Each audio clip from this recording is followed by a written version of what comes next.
કેસમાં નાસતા ફરતા આરોપીને એલસીબી પોલીસે અમદાવાદથી ઝડપ્યો। આદિપુર પોલીસ સ્ટેશનમાં દાખલ થયેલા આત્મહત્યા કેસમાં નાસતા ફરતા આરોપીને એલસીબી પોલીસે અમદાવાદથી ઝડપ્યો। આદિપુરના ચકચારી દીપેશ ત્રિપાઠી આત્મહત્યા કેસમાં સંડોવાયેલ નાસતો ફરતો આરોપી વિપુલ હરસુખલાલ રૂડાણી પોલીસ પકડવામાં આવ્યો છે। પૂર્વ કચ્છ એલસીબીના પીઆઈ જે.એમ. વાળાની આગેવાનીમાં મળેલી બાતમીના આધારે પોલીસે અમદાવાદના નરોડા ખાતે 32 વર્ષીય વિપુલની ધરપકડ કરી છે।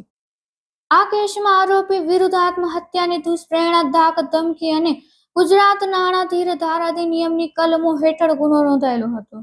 આરોપીને પકડી પાડી કાયદેસરની કાર્યવાહી માટે આદિપુર પોલીસ સ્ટેશનને સોંપવામાં આવ્યો છે।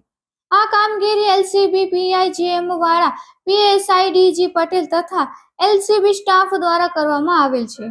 Report by Bharti Makhijani, Gandhidham.